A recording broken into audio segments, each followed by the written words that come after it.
My name is James Franco, and I'm just an ordinary office worker.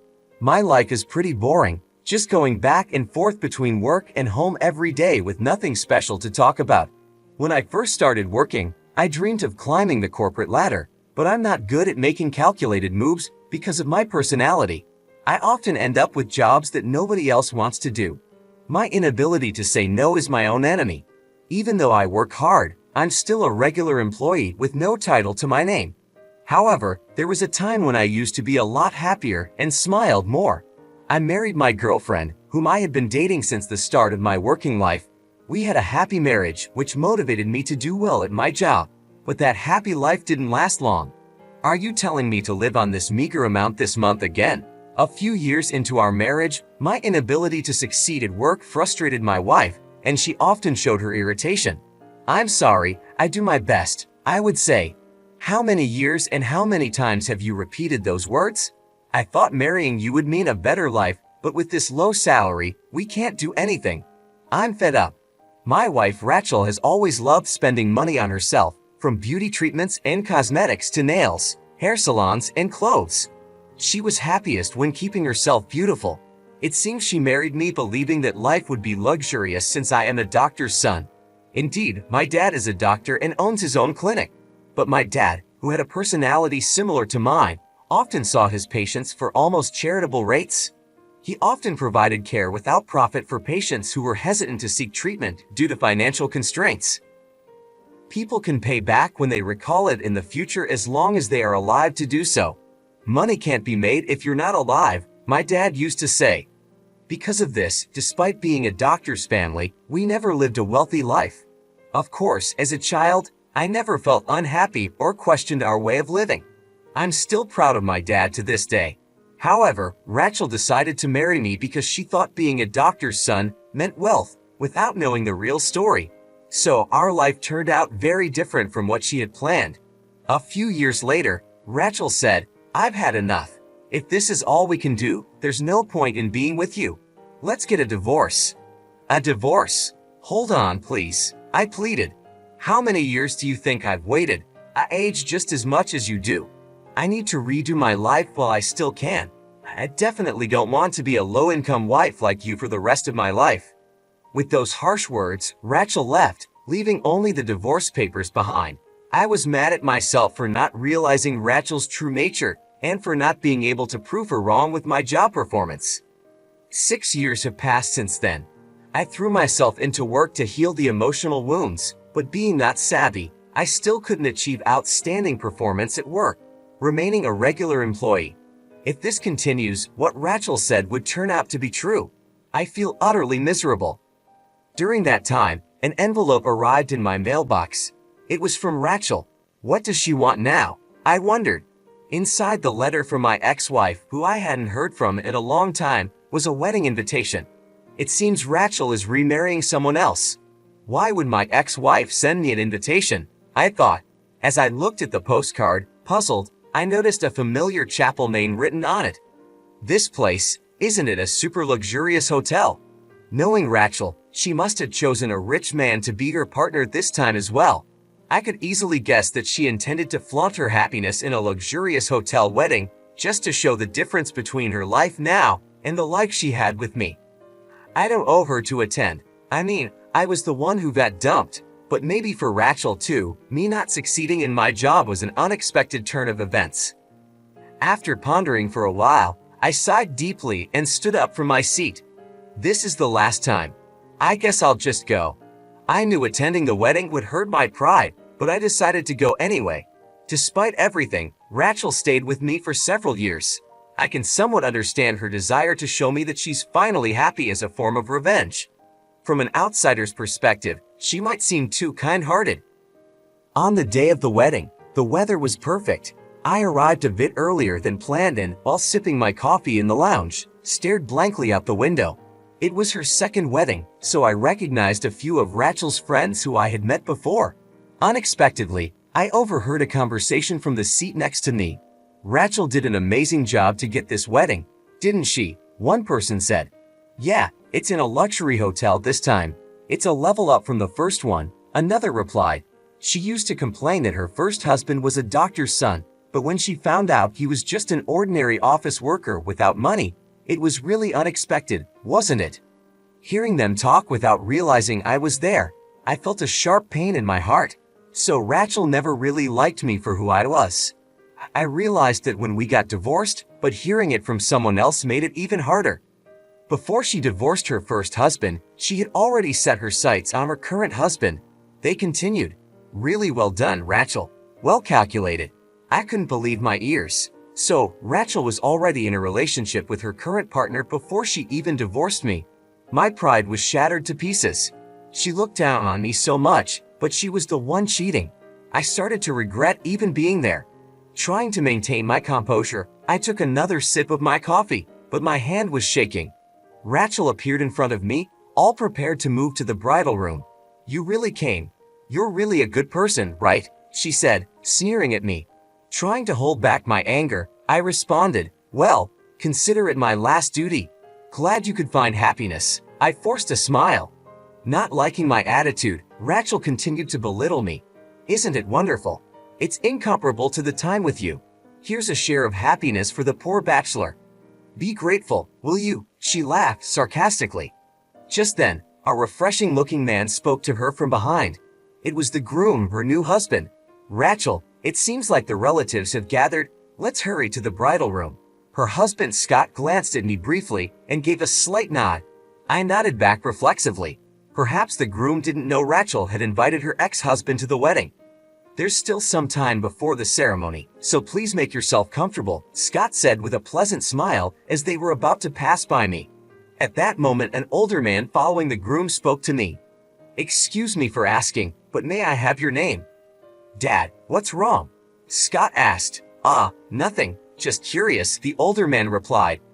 Feeling uneasy under the groom's dad's serious gaze, I responded, my name is James Franco. Franco, is your father a doctor by any chance? The groom's dad suddenly seemed frantic. Staggering a bit under his intense presence, I nodded. Immediately, the color drained from his face, and he raised his voice. Scott, the wedding is off right now. What? What are you talking about, Dad? Scott exclaimed.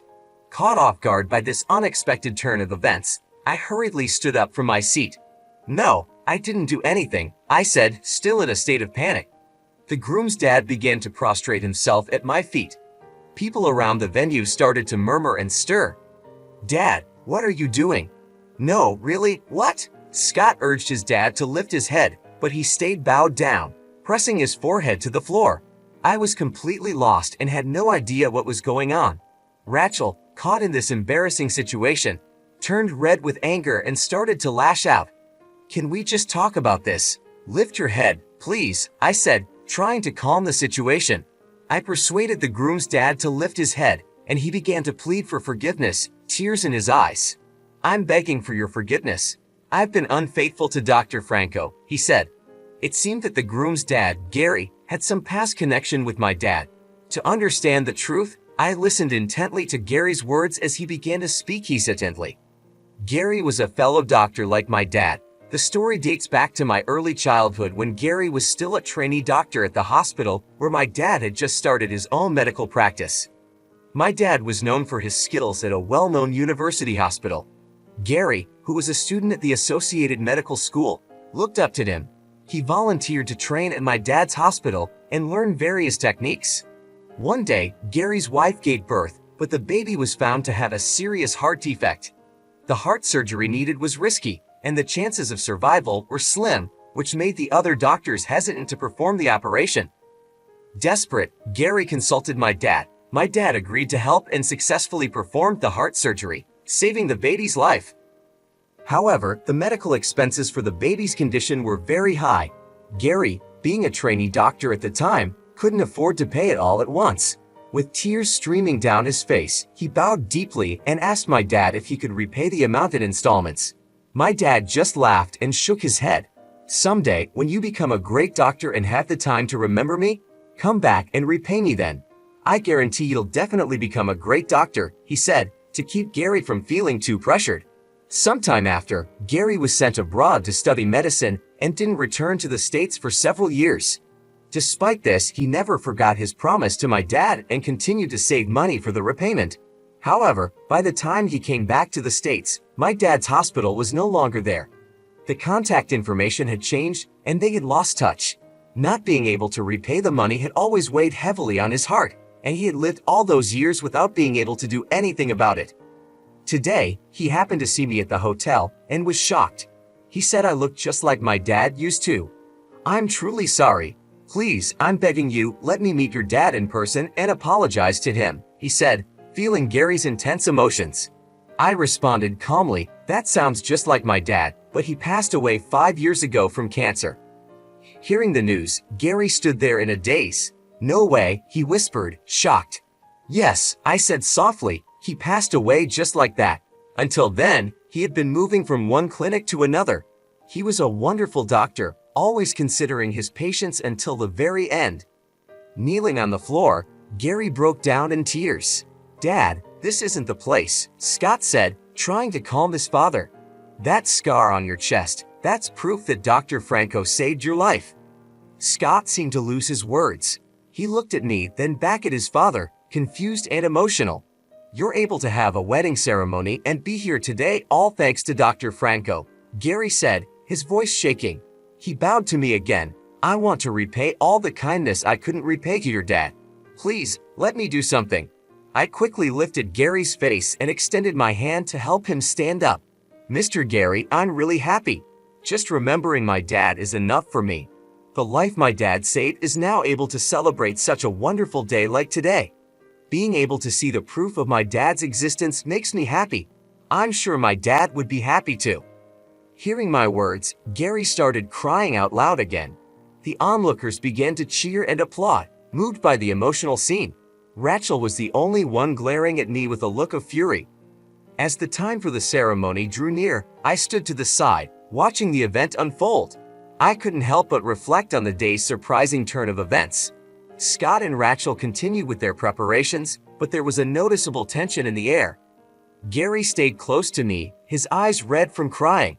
"I'm so sorry for everything. Your dad was a great man, and I failed him by not finding him sooner," he said, his voice still shaking. "Mr. Gary," I said, placing a hand on his shoulder, "you didn't fail him.